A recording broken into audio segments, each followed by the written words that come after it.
Alright, welcome to the first video on my channel, Cascom MMA. Thank you so much for tapping in, I really appreciate it. This is the first video I'm making. Um, just as a preface, I am a casual enjoyer, and I think that's important because I've noticed that in the sea of MMA commentary channels, they often market themselves as casuals.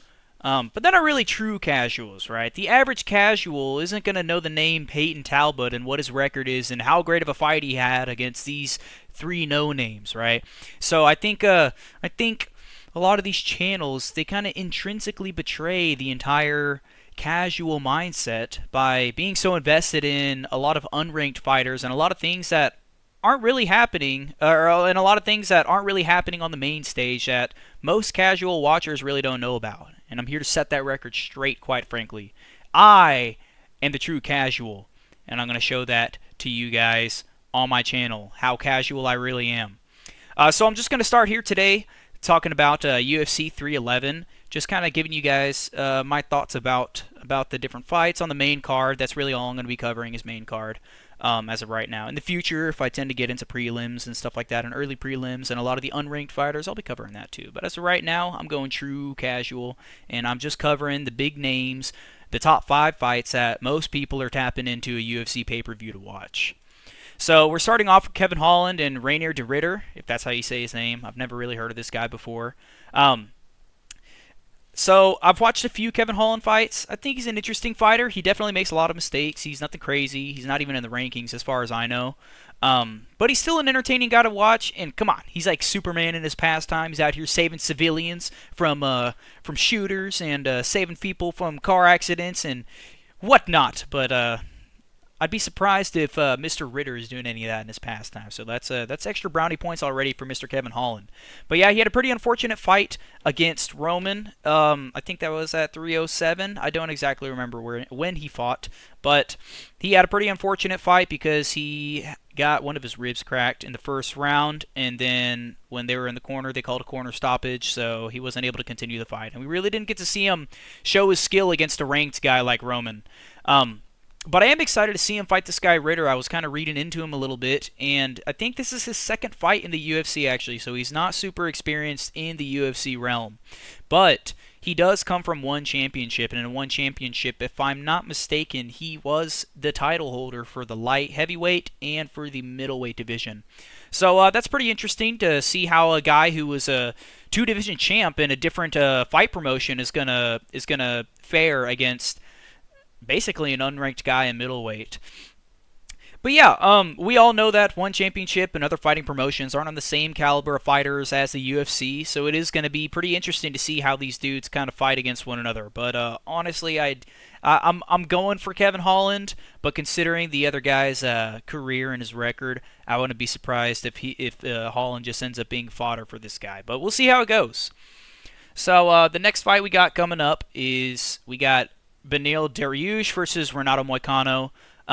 Never really been too big of a fan of either of these guys, but I can see exactly why the UFC decided to make this matchup. I honestly think that they're feeding Dariush to Moicano in this fight. Sure, they're both ranked 9 and 10 respectively, but come on, let's be completely realistic. Moicano's on a 4-fight win streak. He's just going out there, going to war with everybody, tearing everybody up that he fights. And Dariush is on a 2-fight loss streak right now. And from what I can tell in the MMA, from what I've seen over the past few years of being a fan, usually when guys get on a loss streak, it doesn't end up very well for them. Especially against other ranked fighters, it's typically, their losses are all in their head. It's hard for them to get started in the octagon, but you guys already know that. And honestly, I just think Moicano is just a more skilled striker, and I think he's really going to show that in this fight. But yeah, the next fight we got coming up is Hill versus Prochazka. I think this will be an interesting matchup, but I think they could easily rename this the Greatest Pineda Victim, and that would probably get a bunch of its own pay-per-views if it were the main fight on a card in and of itself. I really think this is a good this is a good opportunity for Hill to kind of show his skill since he had that injury and he recovered. And right after recovering from the injury, he fought Pineda, who's an absolute monster, as we know at this point, and just got washed completely. But the same could easily be said for Prohaska, for Mr. Hiri. He got slept twice, arguably 3 times in a row, if you count that round one knockdown from their most recent fight. But regardless, the point still stands that both these guys have, they've gotten whooped around by Pereira. So it's going to be cool to see how they fare against one another. And they both had pretty good fights against Glover. So I'd be surprised if these guys didn't have an all-out war. Hopefully, like a full fight. I'd be pretty disappointed if one of them got knocked out in the first or second round. But regardless, I'm excited to see this fight, and I think the winner of it is probably going to get another shot at Pereira, unless it's Yuri. If Yuri wins, I doubt he'd want to get another healthy dosage of CTE. But that's just me. We'll see how it goes. Up next, we got the Georgian versus the Dagestani Part 1. We've got Merab Dvalishvili versus Umar Nurmagomedov. And if you guys follow any other content creators who like to talk about MMA and stuff like that, specifically the UFC, I guarantee y'all have already heard everybody's opinion on what they think about Merab versus Umar. And I honestly don't have much to add to the conversation. I think Umar's going to go out and he's going to brother tap him. I really think that's what's going to happen. Either that or he's going to get smashed on the feet. That's just how these Dagestanis kind of roll. And I think from their both respective performances in the past, in the recent past, I think Umar showed the most skill. I mean, when he was fighting Corey Sandhagen, they went full 5 rounds, and arguably you could give the first 1 or 2, maybe the third round to Sandhagen, but besides that, Umar was all over him. He was hitting him with the combos, especially into the 4th and the 5th round. His takedown game was a lot better. He was doing a lot better job controlling Corey Sandhagen, and I think Corey Sandhagen is a lot more formidable of a grappler than a guy like O'Malley was. And that's just that may be a little bit of a hot take from me, but I really don't think we've seen that much grappling competition against O'Malley. So it was no surprise when a guy who's got crazy cardio like Merab came into the ring and just kind of controlled him for essentially 5 rounds straight. But even then, apart from the control, Merab didn't really have any striking going on, and we saw from Umar's demonstration that he was clearly outclassing Corey Sandhagen in a lot of different realms, not just on the ground but also on the feet. He was just putting the work in. I think there's a small chance that Merab could make something happen, but I really think his only shot at winning the fight is probably going to a decision. So we really got to see how the fight goes, but if I had to bet money on it, I think I'd put it on Umar ultimately. I think he's just much more of a tough opponent. He's on an 18-fight win streak, so he's really got the hype.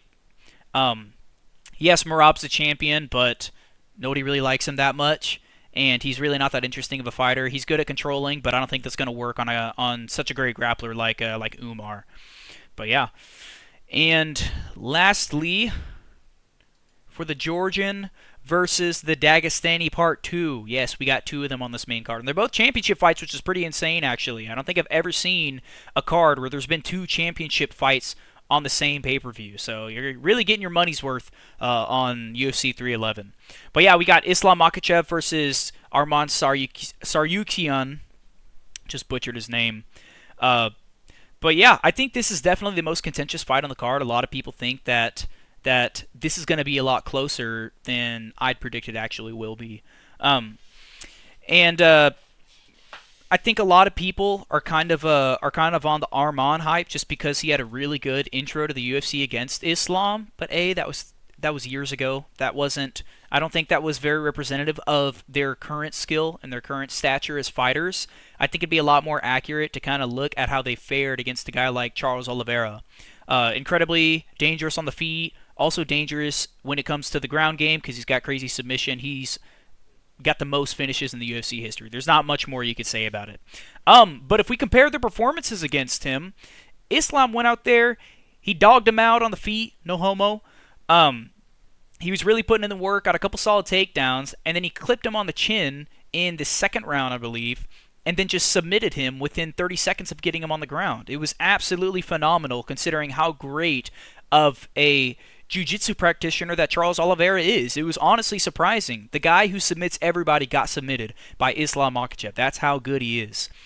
And then we compare that to a guy like Arman, who was controlling the fight for the most part, almost got submitted 3 different times in the same against the same guy, and not that far apart, honestly. I mean, Islam was fighting a Charles from that was like what, mid 2023, early 2023, if I believe. I don't exactly remember when that fight was, but it was only about a year and a half separated from this fight that he had with with Arman at most. And so I don't think I think it'd be a crazy claim to say that Charles just developed in skill that fast over the course of 1 to 2 fights. I think that's absolutely absurd. He may have been a little bit better, but honestly, I think what speaks out more is just the performances. I don't think Charles improved that much in between those fights. And considering the fact that Arman almost got choked out 2 or 3 separate times, just kind of showed that he didn't really have the choke defense that Islam had, and he also wasn't better at getting into more advantageous positions against a guy like Charles. But regardless, Arman's got crazy cardio. He's incredibly strong. I just saw this wrestling match that he had with with Hamzat Chimaev, and that was actually insane. You guys should go check that out on YouTube whenever you get the opportunity. But I think it'd be an understatement to say that Arman is incredibly talented on the feet and on the ground, but I think he's much more of a wrestler than he is like a submission guy, and because of that, he's good at controlling, but I don't think he's very good at defending submissions or pulling them off himself, from what I've seen. I think he's got a couple years until he's really got a shot at being like the top guy in lightweight, especially if Islam ends up moving up to the welterweight division, which I really think he will. I don't think there's too much left for him, even though Topuria is talking about moving up to lightweight. I don't think there's much left for Islam. I think it'd be better for him to move up and try to be double champ, 2 division champ. Um, but yeah, I think this fight's going to be really entertaining. I do really hope that Arman does good, and if he does win, I'd be surprised. But I'd be surprised, but I wouldn't be surprised at the same time, because he's an incredibly skilled guy. But I still think there's a lot of gaps in his game that Islam does not have.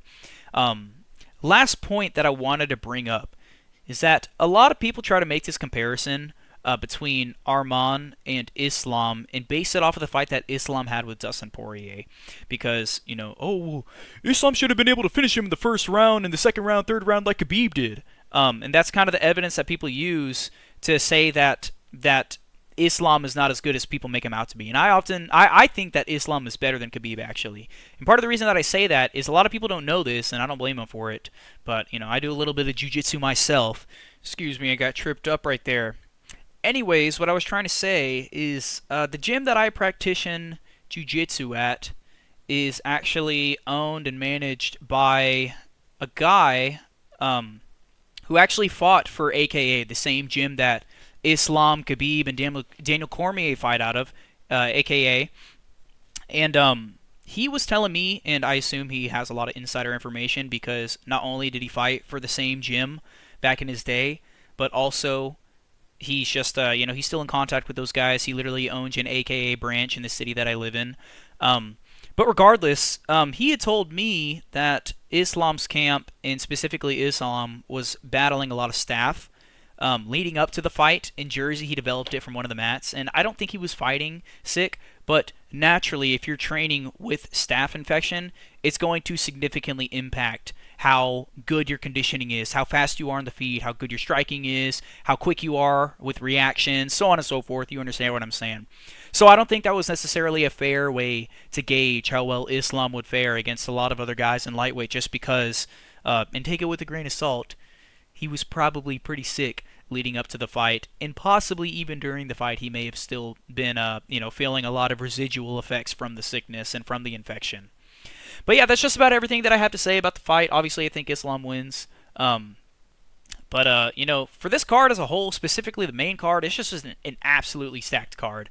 I don't think I've ever seen this many like high value names on a card in a very long time. It's honestly very reminiscent of UFC 300. I think this is going to be the UFC 300 of 2025, quite frankly. I think this card's going to be absolutely stellar, and I got a lot of big hopes for it. I'm really looking forward to it, and honestly, I'm itching to see it. I can't believe we still got to wait another 3 weeks until we get to see this fight.